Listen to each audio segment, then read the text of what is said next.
Bismillahirrahmanirrahim. Assalamualaikum warahmatullahi wabarakatuh.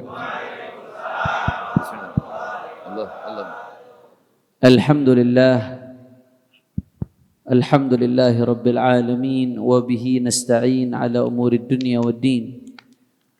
Allahumma fasalli wa sallim wa barik wa karrim wa majjid wa azzim ala sayyidina wa habibina وشفيعنا ونور قلوبنا محمد الفاتح لما أغلق والخاتم لما سبق ناصر الحق بالحق والهادي إلى الصراط المستقيم وعلى آله وصحبه حق قدره ومقداره العظيم يا فتاح يا عليم أما بعد. Sama-sama kita hormati dan kita muliakan guru kita, panutan kita, Sayyidil Habib Al-Walid Murabbi Arwahina Al-Habib Ahmad bin Saleh Al-Attas beserta putra-putra beliau Habib Salim, Habib Bagir yang di Mekah, ada Habib Hussein, ada Habib Ali yang belajar, juga sahabat saya Al-Habib Hussein bin Yahya putra beliau, semuanya kita doain mudah-mudahan guru kita Habib Ahmad beserta keluarga besarnya, keturunannya Allah kasih panjang umur, sehat walafiat, Allah jaga zahir batinnya, dijaga dalam ketaatan kepada Allah. Amin ya rabbal. Dan salam penghormatan yang istimewa saya sampaikan kepada segenap jamaah majelis ta'lim rutinan malam Thulatha, yang mudah-mudahan kita minta sama Allah tidaklah kita keluar dari tempat ini kecuali semua dosa kita diampuni oleh Allah. Yang sakit Allah angkat penyakitnya, Allah sehatkan badannya, semua yang hadir dilapangkan rezekinya. Mudah-mudahan meskipun kita nggak bisa berangkat haji tahun ini, Allah catat kita termasuk yang berangkat haji Baitullahil Haram, termasuk bersama yang wukuf dengan mereka di Arafah. Dan mudah-mudahan Allah takdirkan kita untuk haji Baitullahil Haram dan ziarah baginda Nabi besar Muhammad sallallahu alaihi wasallam. Amin ya rabbal alamin. Habib.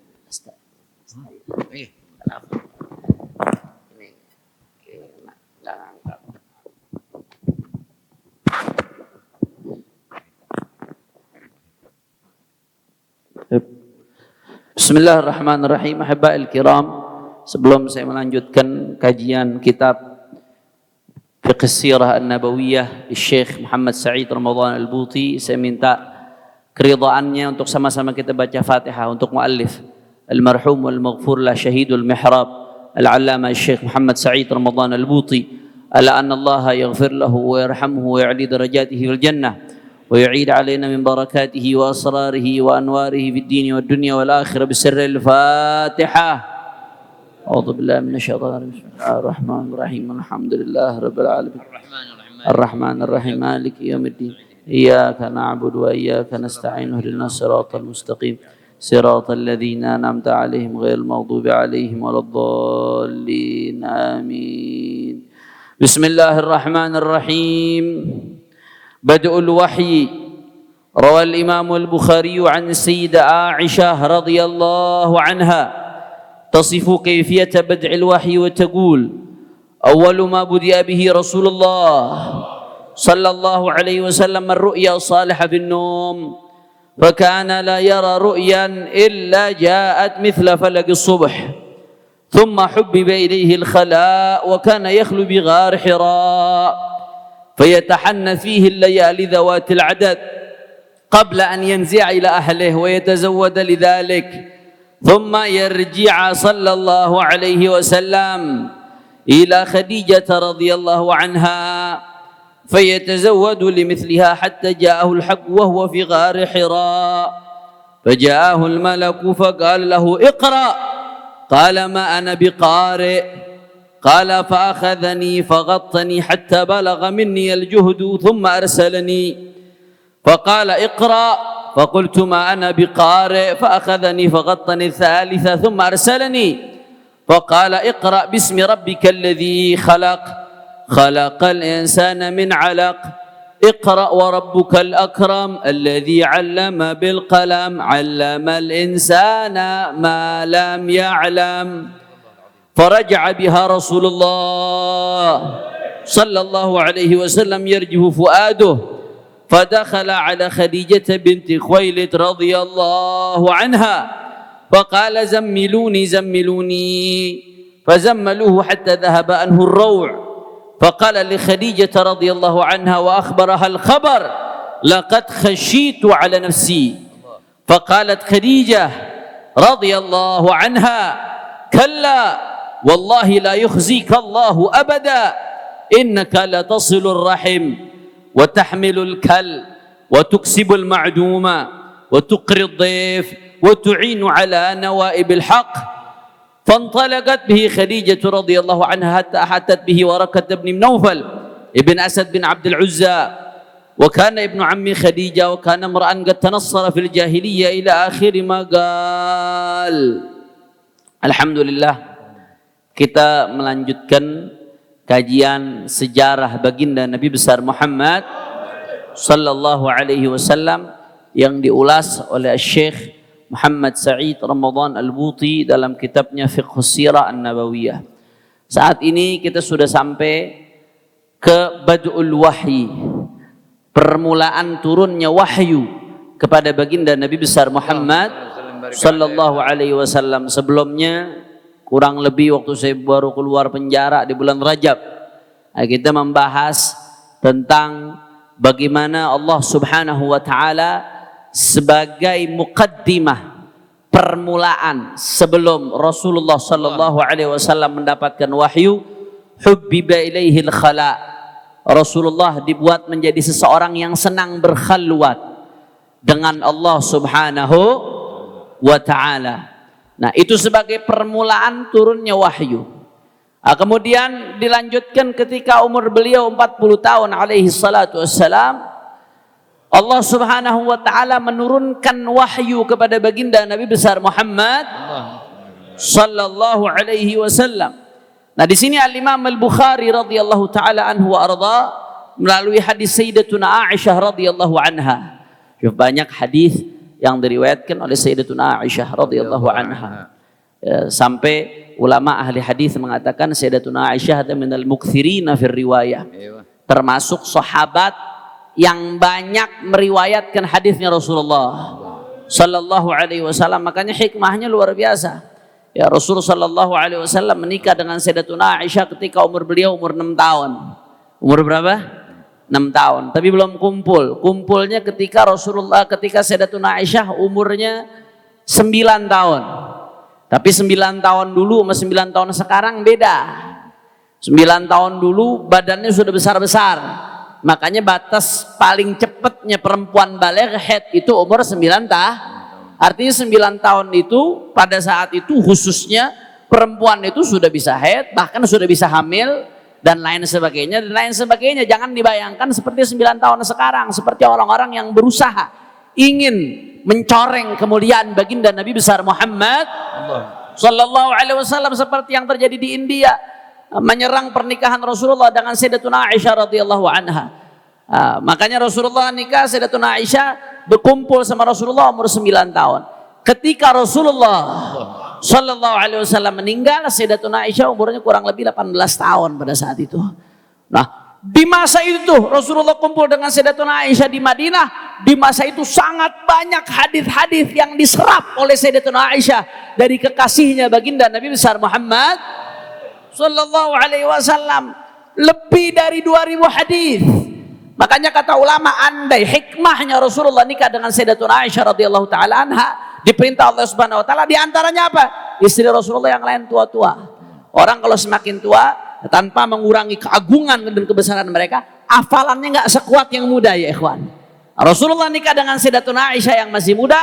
Hikmahnya apa? Salah satunya hikmahnya Sayyidatuna Aisyah merekam apa yang dilakukan, apa yang dirutinkan, dan apa yang disampaikan oleh baginda Nabi besar Muhammad sallallahu alaihi wasallam. Makanya laula Aisyah, laula Sayyidatuna Aisyah, tanpa Sayyidatuna Aisyah radhiyallahu taala anha wa ardhaha, berapa banyak hadis yang enggak sampai ke kita.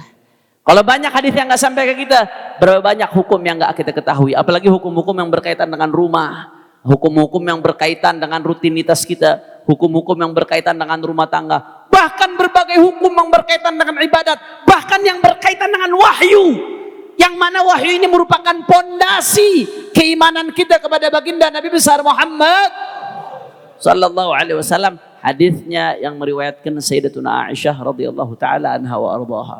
Masya Allah, makanya hikmahnya besar, luar biasa. Makanya keliru, sangat keliru, ngawur, kurang ajar, galil adab kalau ada orang-orang kufar, orang-orang kafir seperti yang kemarin terjadi di India ya, yang meresahkan umat Islam sedunia, yang selama masih punya iman pasti hasilnya resah. Kecuali kalau orang yang udah nggak punya iman, tenang-tenang aja kalau nabinya dihina, saudara. Betul atau tidak? Betul atau tidak? Mereka menghina pernikahan Rasulullah dengan Sayyidatuna Aisyah, padahal kalau dinalar dengan baik justru ada hikmah yang sangat besar dari pernikahan Rasulullah dengan Sayyidatuna Aisyah radhiyallahu taala anha warḍah. Bahkan di zaman dulu orang-orang jahiliyah, orang-orang Arab, orang-orang musyrikin itu mereka nyerang Rasulullah. Rasulullah nikah sama Sayyidatuna Aisyah umur 9 tahun. Umur 6 tahun nikah, umur 9 tahun kumpul. Orang-orang musyrikin yang merangi Rasulullah, nggak ada yang ngatain Rasulullah terkait pernikahannya dengan Sayyidatuna Aisyah, nggak ada. Nggak ada. Adanya mereka menghina Rasulullah ini itu terkait apa namanya, ada orang-orang kufar yang menghina Rasulullah, dikatakan ini, dikatakan itu, dikatakan ini, dikatakan itu, saya nggak sebutkan, diceritakan di Al-Quran. Ada yang menghina Rasulullah nggak waras, lain na'udzubillah min, di Al-Quran diceritakan itu, saudara. Tapi nggak ada satupun orang kufar Quraisy yang menghina terkait pernikahan Sayyidatuna Aisyah dengan Rasulullah. Artinya apa? Berarti saat itu menikah dengan gadis umur 9 tahun biasa atau tidak? Aib atau tidak? Wajar atau tidak? Yang datang belakangan ini baru ada yang mempermasalahkan karena dia nggak sampai nalar thaqafah, kebudayaan, kebiasaan dan hal yang wajar pada saat itu, padahal mengandung hikmah yang besar dari Allah Subhanahu. Kira-kira sampai sini jelas atau tidak? Alhamdulillah. Nah, yang hadis diriwayatkan Sayyidatuna Aisyah.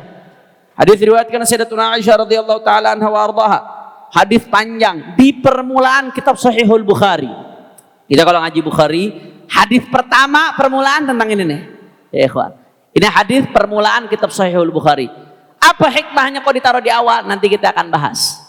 Saya baru nalar. Kenapa hikmahnya Al-Imam Al-Bukhari ya menaruh hadis ini di awal? Karena ini masalah pondasi, saudara. Nanti akan kita bahas insya Allah. Kita baca dulu redaksi hadisnya, bagaimana pertama kali proses turunnya wahyu kepada baginda Nabi besar Muhammad sallallahu alaihi wa alihi wasallam. Cuman nih udah mau 9:30, kira-kira masih semangat apa kagak nih? Jawab dikit banget, masih semangat apa kagak? Yakin? Betul? Takbir. Sallu ala Nabi. Allahumma shalli wa sallim barik alaihi. Saudara, di sini disebutkan bahwasanya pertama kali dimulainya wahyu kepada baginda Nabi besar Muhammad sallallahu alaihi wasallam itu berupa mimpi yang baik. Awal permulaan wahyunya berupa mimpi. Mimpi kita beda sama mimpinya Rasulullah sallallahu alaihi wasallam.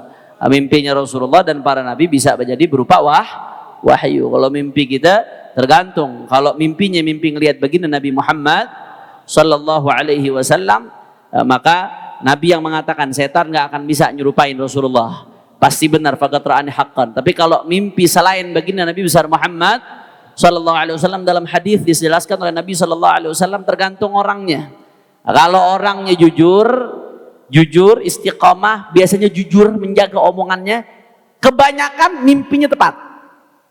Orang yang jujur kebanyakan mimpinya tepat. Tapi kalau orang yang nggak jujur, banyak bohongnya, kemudian banyak melakukan maksiatnya, biasanya mimpinya meleset, cuma bunga tidur aja, saudara. Tapi khusus berkaitan dengan mimpi yang jelek, apa tuntunan dari Nabi Muhammad sallallahu alaihi wasallam? Jangan dianggap.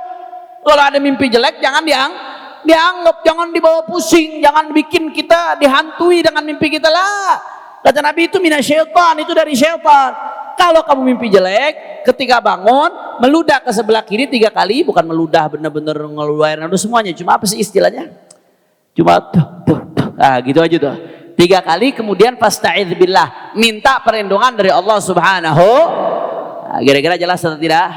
Ini yang berkaitan dengan mimpi. Jadi mimpi, kalau mimpi para anbiya salihin itu banyak berupa wahyu. Mimpi kita lihat dulu. Kalau yang dilihat Rasulullah Sallallahu Alaihi Wasallam pasti benar, nggak akan meleset. Tapi kalau mimpi selain Rasulullah tergantung. Nah, kalau orangnya jujur berarti mimpinya kemungkinan benar. Orang jujur istiqomah mimpinya kemungkinan benar. Orang yang nggak jujur nggak istiqomah kemungkinan mimpinya tidak benar, ngaco-ngacoan. Nah, kalau mimpi jelek maka nggak usah diambil pusing karena dari itu kesimpulan hukum, kesimpulan penjelasan yang berkaitan dengan mimpi. Nah, Rasulullah pertama kali dapat wahyu dalam bentuk mimpi. Nah, Rasulullah tidaklah melihat mimpi kecuali terwujud datang mimpi tersebut seperti cahaya subuh. Illa ja'at mithlu falaqus subuh, seperti cahaya subuh. Nah, setelah itu tuh Rasulullah dibikin suka berkhalwat seperti kita jelaskan panjang lebar sebelumnya. Berhari-hari Rasulullah berkhalwat sampai akhirnya Rasulullah sallallahu alaihi wasallam kembali ke rumahnya, ngambil bekal, kemudian datang kepada Sayyidatuna Khadijah radhiyallahu anha untuk ngambil bekal, balik lagi ke gua Hira. Disitulah pada saat umur 40 tahun datang malaikat Jibril alaihi salam membawa wahyu. Nah, ketika malaikat Jibril alaihi salam membawa wahyu, malaikat Jibril perintahkan kepada Rasulullah, "Iqra, bacalah." Kata Rasulullah SAW, "Ma'ana biqari, aku tidak membaca." Malaikat Jibril ulangin lagi, "Iqra." Nah, enggak langsung. Bacalah, kata Rasulullah, aku tidak membaca. Aku tidak membaca, kata Rasulullah. Akhirnya kata Rasulullah, fa akhadhani faqattani hatta balagha minniyal jahd thumma arsalani. Ya. Nah. Ya, malaikat Jibril alaihi salam menghampiri Rasulullah. Kemudian mendekap Sayyidina Muhammad sallallahu alaihi wasallam sampai Rasulullah mulai letih. Sampai Rasulullah mulai letih, kemudian dilepasin lagi sama malaikat Jibril alaihissalam. Setelah dilepasin lagi sama malaikat Jibril ngomong lagi kepada Rasulullah, "Iqra, bacalah." Kata Rasulullah sallallahu alaihi wasallam, "Ma'ana biqari, aku tidak membaca." Lagi dihampiri lagi sama malaikat Jibril, didekap lagi. Sampai Rasulullah letih, dilepas lagi sama malaikat Jibril alaihissalam, diperintahkan lagi, "Iqra." Baru di situ malaikat Jibril menuntun baginda Nabi besar Muhammad sallallahu alaihi wasallam untuk membaca wahyu yang pertama kali turun. Nah, ini kalau bicara Al-Qur'an 30 juz, 114 surat, yang pertama kali turun suratnya ini. Nah, 5 ayat pertama dari surat Al-Alaq, bukan semuanya. Karena yang turun pertama hanya 5 ayat ini saja. Sisanya turunnya belakangan. Yang turun pertama hanya 5 ayat pertama dari surat Al-Alaq. Ada awwalu ma nazala minal Qur'an. Kalau kita belajar ilmu Al-Qur'an, surat pertama atau ayat yang pertama yang turun dari Al-Qur'an. Ini wahyu pertama kali. Iqra bismi rabbikal ladzi khalaq. Khalaqal insana min 'alaq. Iqra wa rabbukal akram alladzi 'allama bil qalam 'allamal insana ma lam. Ayat itu diturunkan kepada Rasulullah sallallahu alaihi wasallam. Faraja'a biha Rasulullah sallallahu alaihi wasallam.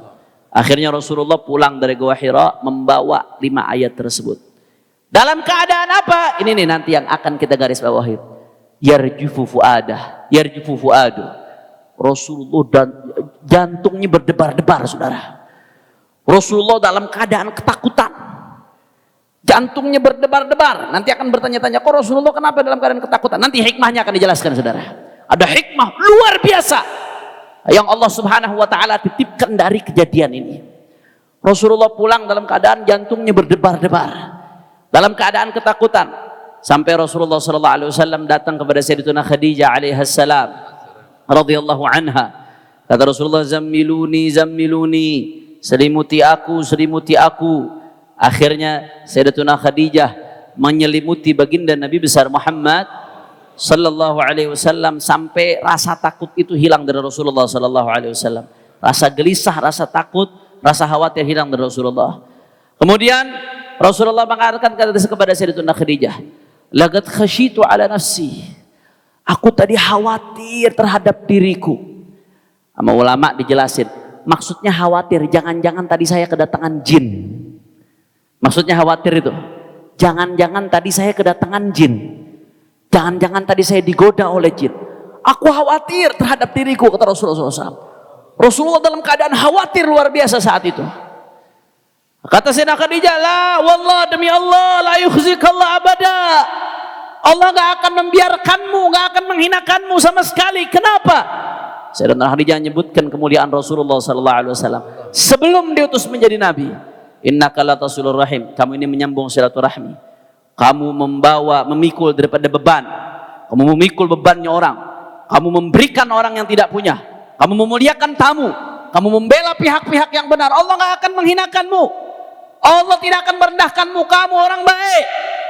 Akhirnya Sayyidatuna Aisyah membawa baginda Sayyidatuna Khadijah radhiyallahu anha membawa Rasulullah sallallahu alaihi wasallam kepada Waraqah ibn Naufal bin Asad bin Abdul Uzza yang merupakan sepupu dari Sayyidatuna Khadijah.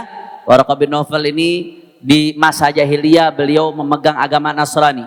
Beliau juga menulis Alkitab dengan bahasa Ibrani, menulis Injil dengan bahasa Ibraniyah, menulis banyak dia. Beliau sudah tua dalam keadaan buta. Syekhan kabiran kata'ami. Waraqah bin Naufal ini sudah tua dalam keadaan buta. Dia mengatakan, Sayyidatuna Khadijah mengatakan, ya bena'am, wahai sepupuku, dengarkan nih dari sepupumu, suamiku. Kata Waraqah bin Naufal, silahkan, apa yang mau kau katakan? Diceritain sama Rasulullah sallallahu alaihi wasallam. Yang tadi Rasulullah lihat kejadian itu turunnya wahyu diceritakan oleh Rasulullah kepada Waraqah bin Naufal. Akhirnya apa kata Waraqah bin Naufal? Hadzan namus Jibril alaihi salam. Ini adalah Jibril yang turun kepada Nabi Allah Musa. Ini malaikat yang sama yang turun kepada Nabi Allah Musa alaihi salam. Nah, kata Waraqah bin Naufal, ya laitani fiha jada'an syaban qawiyan laitani akunu hayyan idh yukhrijuka qaumuk. Itu yang turun kepadamu adalah Jibril alaihi salam. Andai aku masih muda, andai aku masih kuat, aku akan bersama orang-orang yang membelamu ketika kaummu akan mengusirmu nanti.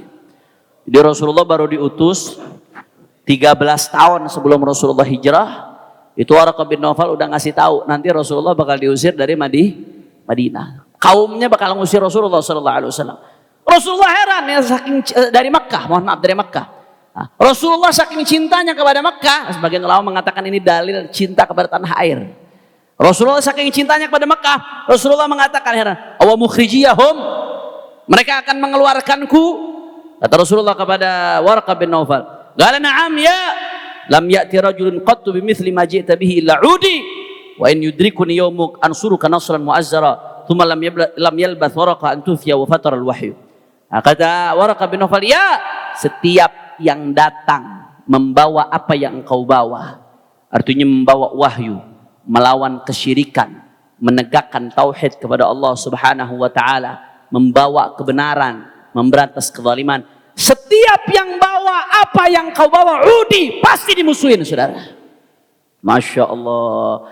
Nggak heran kalau lihat pewaris Nabi dimusuhin, nggak heran. Karena al-mauruth yang diwarisi Sayyidina Muhammad sallallahu alaihi wasallam itu dimusuhi oleh pihak sana pihak sini yang nggak suka dengan kebenaran, saudara. Nggak heran, setiap yang datang bawa kebenaran pasti dimusuhi. Yang datang menyebarkan wahyu ini pasti dimusuhi. Makanya kalau ada orang ngakunya ulama tapi pengennya adem-adem aja, anteng-anteng aja, nggak usah dimusuhin, nggak usah jadi ulama, dagang kambing aja, dagang kambing, saudara. Jelas atau tidak? Jelas atau tidak? Resiko bawa wahyu dimusuhi, resiko bawa kebenaran dimusuh. Ini saya jelaskan dulu, saya terjemahkan dulu, baru nanti saya jelaskan. Insya Allah. Kata beliau, wa in yudrikun yawmu, kalau aku ngalamin tuh kamu dimusuhin, saya akan membelamu habis-habisan. Tapi nggak lama kemudian Waraqah bin Naufal akhirnya meninggal dunia, dan setelah itu terjadi kekosongan wahyu. Berapa lama terjadi kekosongan wahyu? Ulama ada yang mengatakan 3 tahun. Nah, ulama ada yang mengatakan kekosongan wahyu itu terjadi 1 tahun. Tapi pendapat yang rajih kata Syekh Al-Buti yang diriwayatkan oleh Imam Al-Baihaqi, bahwasanya masa fatratul wahyi, masa kekosongan wahyu setelah Rasulullah dapat wahyu pertama kali, kemudian nggak turun-turun tuh wahyu. Berapa lama? 6 bulan. Pendapat yang paling rajih 6 bulan. 6 bulan kemudian baru turun wahyu. Diriwayatkan lagi oleh Imam Bukhari bahwasanya setelah Rasulullah sekian lama 6 bulan nggak turun wahyu ini, akhirnya Rasulullah mendengar suara dari langit, sautan minas sama. Farafa'tu basari, kata Rasulullah, aku mengangkat pandanganku.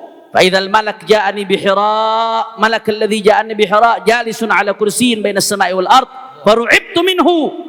Faraja'tu faqultu zammiluni zammiluni fa anzalallahu ta'ala azza wa jalla ya ayyuhal mudaththir qum fa'anzir ila qawlihi warrujza fahjur fahumyal wahyu fatawatar.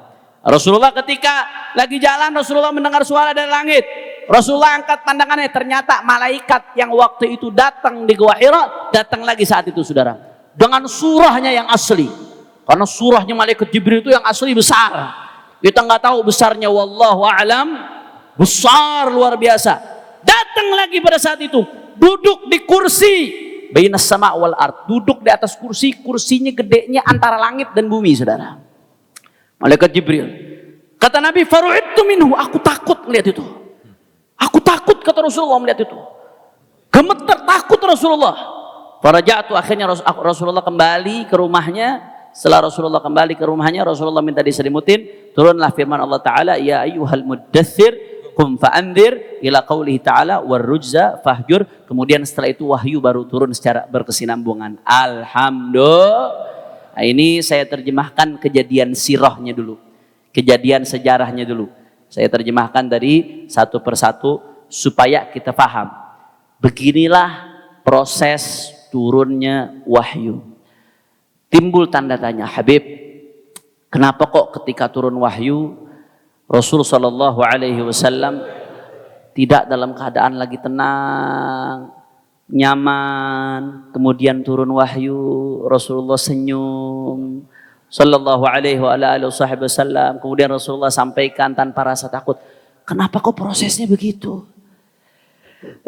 Sampai Rasul Sallallahu Alaihi Wasallam di situ dikatakan ya ketakutan, Rasulullah sampai gemeter, Rasul Sallallahu Alaihi Wasallam sampai minta diselimutin, Rasulullah sampai bertanya-tanya, ini siapa yang datang, sampai datang ke Waraqah bin Naufal, siapa tadi yang datang itu? Kenapa kok prosesnya seperti itu? Saya mau tanya, kalau Allah Subhanahu Wa Taala mau turunkan wahyu kepada baginda Nabi besar Muhammad Sallallahu Alaihi Wasallam dalam keadaan Rasulullah tenang, santai, penuh tumakninah, Allah mampu atau tidak? Kalau Allah mau seperti itu, Allah mampu atau tidak? Kalau Allah Subhanahu Wa Taala langsung mau turunkan wahyu min wara'il hijab, di balik hijab, tanpa harus Rasulullah melihat wujudnya Jibril yang begitu besar sehingga nggak ada rasa takut pada saat itu, Allah mampu atau tidak? Tapi kenapa? Kenapa kok proses kejadian pertama kali turunnya wahyu seperti ini? Kita sering bahas proses turunnya kejadian turunnya wahyu, tapi jarang yang bahas hikmah di balik proses turunnya wahyu. Kenapa kok keadaannya mencekam seperti itu pada saat itu? Apa hikmahnya? Saudara, di sini Syekh Muhammad Sa'id Ramadan Al-Buti radhiyallahu taala anhu wa ardhah menjelaskan. Kata beliau, bicara soal wahyu, kembali ke tadi. Ini hadis pertama yang disebutkan oleh Imam Al-Bukhari di dalam kitabnya Sahihul Bukhari radhiyallahu anhu. Kenapa kok hadis ini yang ditaruh pertama? Apa hikmahnya? Ternyata ini bicara tentang proses turunnya wahyu. Wa ma adraka ma wahyu. Apa itu wahyu?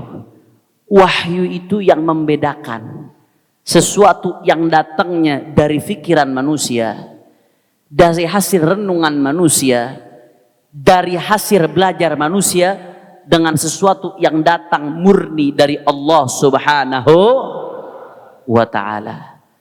Kenapa kita beriman dengan baginda Nabi Muhammad Sallallahu Alaihi Wasallam? Kenapa kita mengikuti semua yang datang dari Rasulullah Sallallahu Alaihi Wasallam? Bahkan kita kadang ikut nggak pakai mikir lagi. Mau tahu hikmahnya, nggak tahu hikmahnya. Mau paham alasannya, nggak paham alasannya. Pokoknya kalau Rasulullah bilang haram, haram. Kalau Rasulullah Sallallahu Alaihi Wasallam bilang halal, ya halal. Nabi bilang boleh, ya boleh. Nabi bilang kagak, kagak.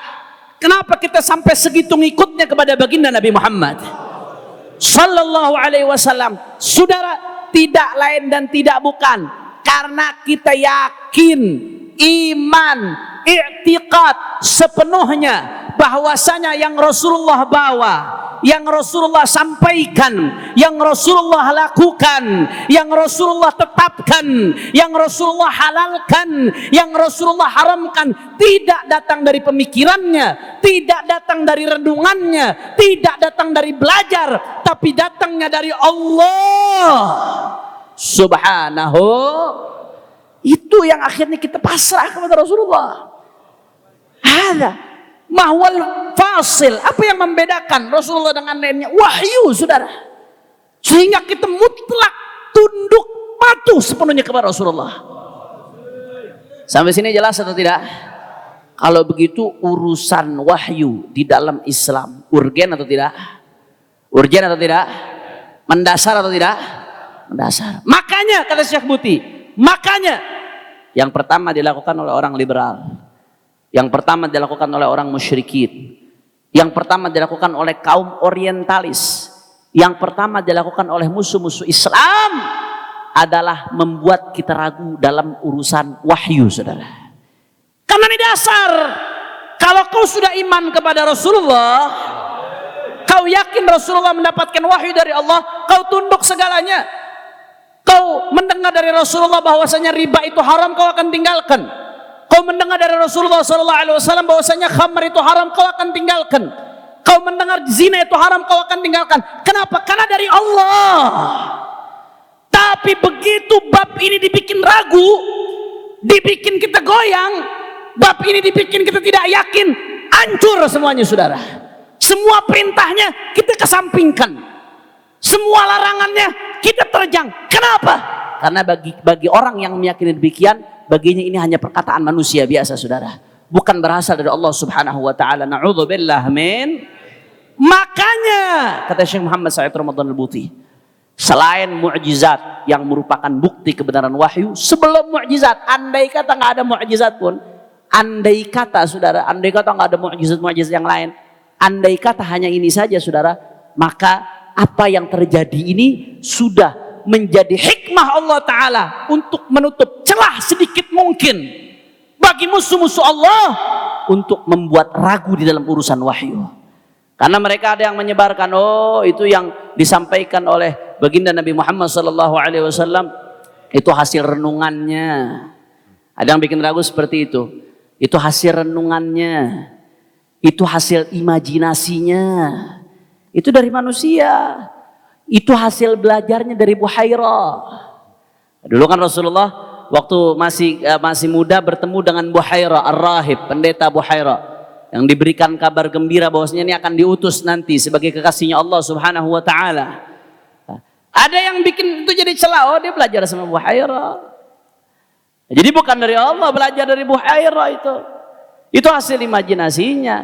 Itu hasil ini, hasil itu. Pintu ini ditutup sama Allah Subhanahu wa taala. Ditutup, nggak ada. Wa ma yantiqu 'anil hawa in huwa illa wahyun yuha.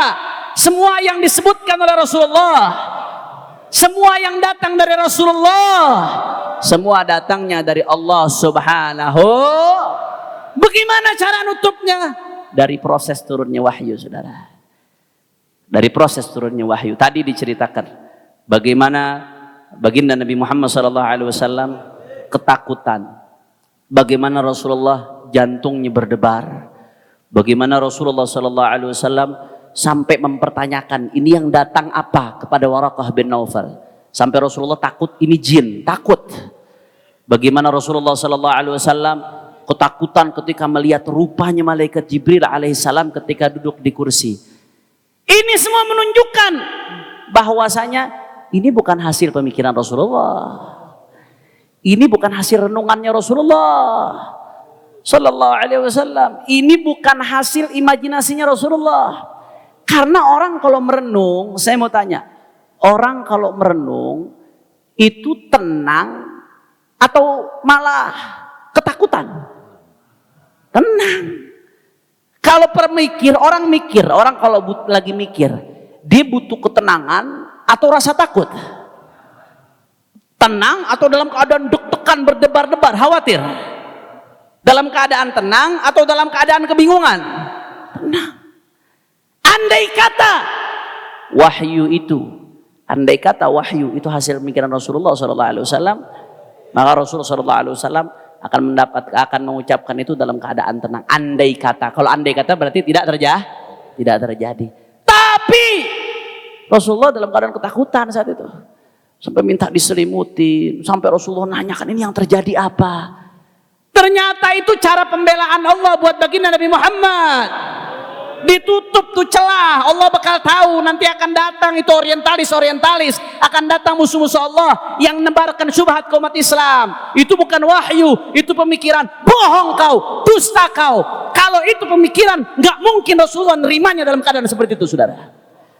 Nerimanya dalam keadaan seperti itu berarti tanda itu sebelumnya tidak pernah terjadi kepada baginda Nabi besar Muhammad. Kira-kira sampai sini jelas atau tidak? Jelas atau tidak? Masya Allah, ini pelajaran di universitas ini biasanya deh. Makanya insya Allah mudah-mudahan ini jadi universitas akhirat insya Allah. Amin ya Rabbal Alamin. Jelas atau tidak? Jelas atau tidak? Nah, jadi nggak ketemu tuh pemikiran dengan gelisah, nggak ketemu. Pemikiran dengan rasa ketakutan nggak ketemu. Pemikiran dengan rasa khawatir yang sedemikian rupa nggak ketemu. Justru kenapa itu bisa terjadi? Karena itu pertama kalinya datang kepada baginda Nabi besar Muhammad. Ini menunjukkan dalil qati', menunjukkan bahwasanya ini datangnya bukan dari Nabi sendiri, tapi datangnya dari Allah Subhanahu. Sampai sini jelas atau tidak? Kemudian yang kedua, masalah wahyu ini. Kan bisa aja kalau Allah menurunkan wahyu pertama ke Nabi langsung Rasulullah tahu ada di benaknya, langsung Rasulullah baca itu ayat. Bisa nggak kalau gitu? Bisa aja. Tapi prosesnya nggak begitu.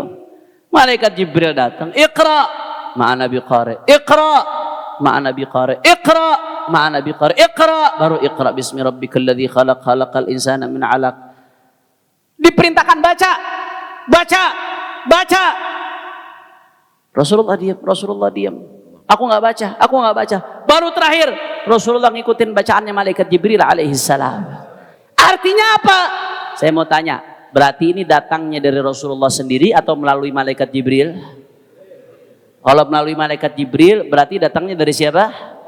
Allah Subhanahu. Andai itu datangnya dari Nabi akan langsung nyampein tanpa ada proses ini, saudara. Tapi proses ini keberadaannya, hikmahnya apa? Menutup celah mereka yang pengen mengatakan, oh ini hasil pemikirannya, ini hasil renungannya, hasil belajarnya. Ada wahyu datangnya dari Allah Subhanahu. Kira-kira sampai sini jelas atau tidak? Jelas atau tidak? Kemudian yang ketiga, tadi kita jelaskan ada fatratul wahyi. Fatrah, ada masa wahyu nggak turun. Setelah baginda Nabi Muhammad sallallahu alaihi wasallam mendapatkan wahyu. Ya tadi surat Al-Alaq 1-5. Wahyu sempat fatrah tuh, nggak turun ayat. Ada yang mengatakan 3 tahun, ada yang mengatakan setahun. Yang paling kuat pendapat mengatakan 6 bulan. Di sini ada hikmah lagi. Apa hikmahnya tadi? Andai kata datangnya dari pemikiran Nabi, dari renungan Rasulullah sallallahu alaihi wasallam, maka nggak mungkin ada fase kekosongan yang begitu lama. Orang kalau udah merenung itu, ya kapan dia merenung dia dapat.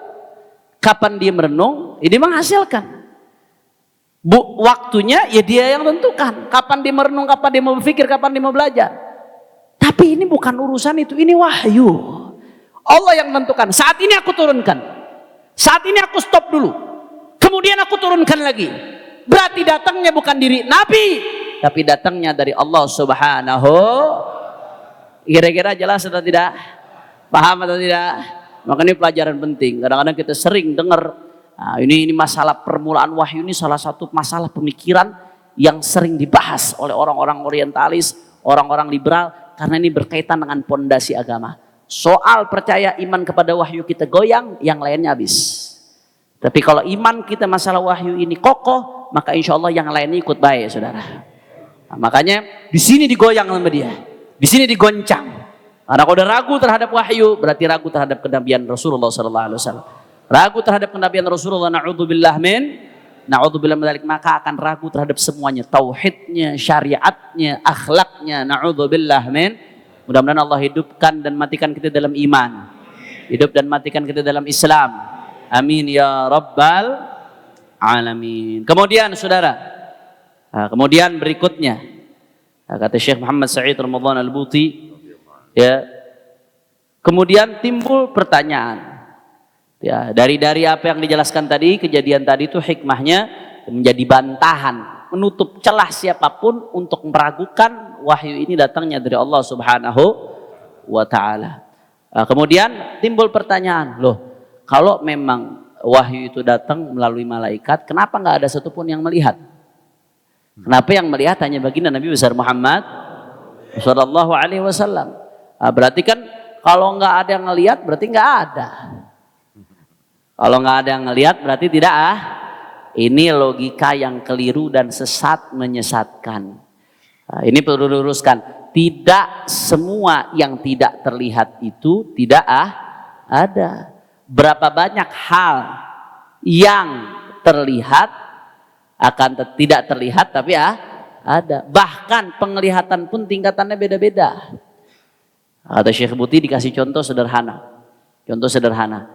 Ketajaman penglihatan pun beda-beda sehingga ada yang bisa menjangkau, ada yang nggak bisa menjangkau. Contoh sederhana, ada orang yang bisa melihat warna. Alhamdulillah. Ada nggak orang yang buta warna? Ada. Orang buta warna itu ada. Padahal warna ada atau tidak? Ada. Apakah gara-gara si buta warna ngelihat warna berarti warna itu nggak ada? Bukan. Warna itu ada, tapi matanya ini yang nggak bisa menjangkau. Jelas atau tidak? Contohnya lagi, bahwasanya ketajaman penglihatan itu ada beda tingkatan-tingkatan. Ada yang Allah izinkan buat lihat, ada yang Allah izinkan nggak ngelihat. Saya kasih contoh yang sederhana aja dah. Yang terjadi, bakteri, ada apa kagak? Ada bakteri. Mata kita ngelihat nggak? Tapi kalau pakai mikroskop yang dipakai buat penelitian, di zoom sekian juta kali zoom, kelihatan nggak bakteri tersebut? Kelihatan. Berarti ada atau tidak? Bukannya nggak ada. Matanya yang belum menjangkau. Begitu pula segala hal, bukan berarti yang nggak kelihatan itu nggak ada, tapi keterbatasan mata untuk melihat. Yang diizinkan untuk melihat malaikat hanyalah baginda Nabi besar Muhammad Sallallahu Alaihi Wasallam. Bahkan ada yang menarik, ya, ada yang menarik. Ada seorang anak kecil. Kadang-kadang ini Allah Subhanahu Wa Taala yuntik, Allah menggerakkan lisan hambanya. Bahkan kadang-kadang yang kafir yang Allah gerakkan. Kadang-kadang yang perampok yang Allah gerakan. Kadang-kadang anak kecil Allah gerakan lisan hambanya untuk menjadi hujjah bagi Allah Subhanahu wa ta'ala, saudara. Ada anak kecil di satu kelas, gurunya ateis, anti Tuhan. Si ateis ini, ya, guru yang ateis mengatakan, kata dia, jangan percaya sama Tuhan. Karena Tuhan itu nggak kelihatan. Na'udzubillah min. Jangan percaya, Tuhan itu nggak ada. Buktinya apa? Nggak kelihatan. Kurang ajar atau tidak? Orang ajar. Subhanallah, anak kecil. Dia mau doktrin ateisme, tapi Allah balik, saudara. Ditanya balik sama nih anak, Bu, ya, ibu punya akal nggak, Bu? Punya akal nggak, Bu? Ikut ibunya, punya lah. Saya pintar, saya cerdas, saya punya akal. Akal ibu kelihatan apa kagak, Bu? Nggak kelihatan. Ya berarti ibu kagak punya akal. Jelas atau tidak? Nggak semua yang tidak terlihat itu tidak hanya saja ada mata yang menjangkau, ada mata yang nggak menjangkau. Ada yang diizinkan oleh Allah, ada yang tidak diizin. Alhamdulillah, masya Allah. Berarti hikmah proses terjadinya penurunan wahyu seperti ini besar atau tidak? Agung atau tidak? Alhamdulillah. Kemudian nggak sampai di situ, ada beberapa hal lagi yang Allah tambahkan sebagai penguat bahwasanya ini murni datangnya dari Allah Subhanahu wa taala, bukan hasil pemikiran Nabi, bukan hasil renungan Nabi, dengan segala kebesaran baginda Nabi besar Muhammad sallallahu alaihi wasallam. Ya, di antara sifat-sifat Rasulullah yang agung, yang mulia, yang sempurna, di antaranya yang paling dahsyat dan yang paling agung adalah sifat beliau sebagai Rasul, sebagai Ar-Rasul, sebagai utusan Allah Subhanahu wa taala.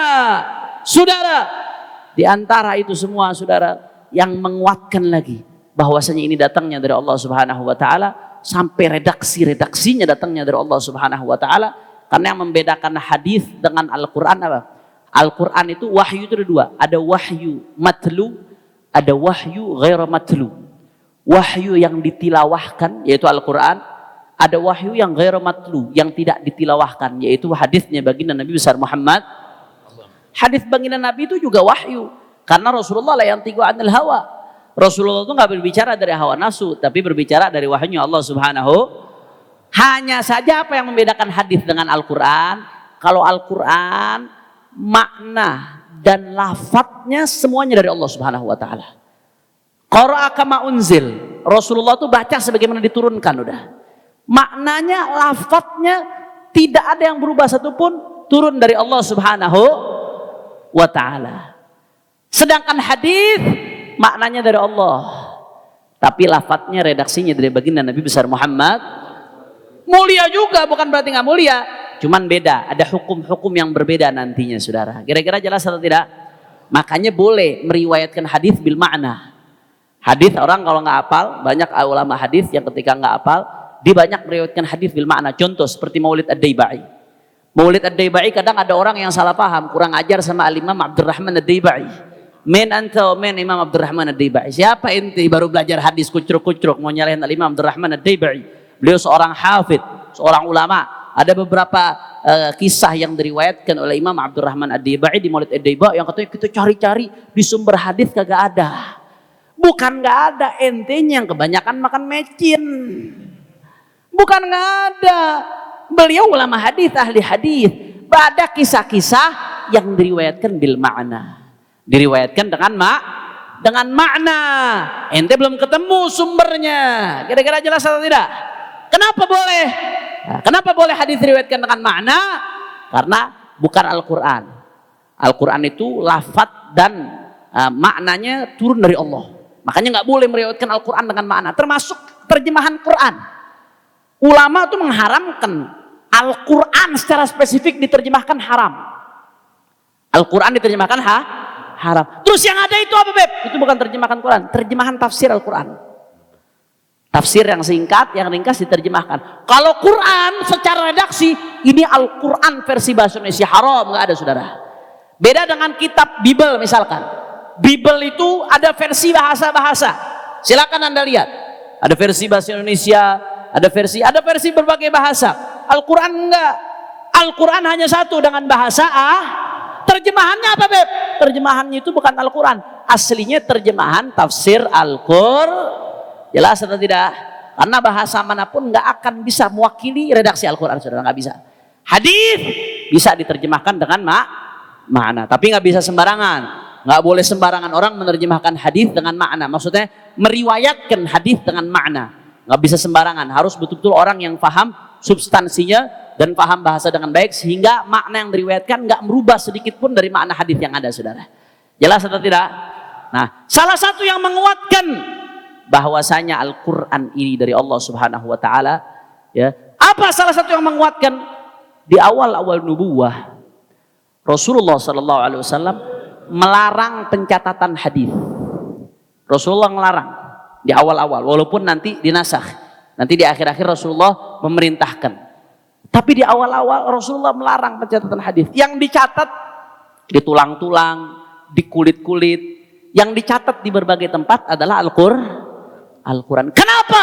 Untuk membedakan ini bukan dari Nabi redaksinya, tapi dari Allah Subhanahu. Jelas atau tidak? Itu menguatkan, saudara. Ya, menguatkan. Kemudian yang kedua, ya, Rasulullah Sallallahu Alaihi Wasallam seringkali ini makin menguatkan bahwasanya Al-Quran itu wahyu. Bohong mereka yang mengatakan itu redaksi dari Nabi. Bohong yang mengatakan ini hasil pemikiran Nabi. La, ada wahyu muqaddas, suci, tidak bisa dikutak-atik sedikit pun. Apa salah satunya? Baginda Nabi Muhammad SAW seringkali ditanya tentang sesuatu, baginda Rasulullah SAW nggak langsung jawab, saudara. Kadang jawabnya ada yang nunggu sebulan, ada yang nunggu 10 hari, ada yang nunggu sekian hari, ada yang nunggu lama. Nggak jawab Nabi. Kapan jawabnya?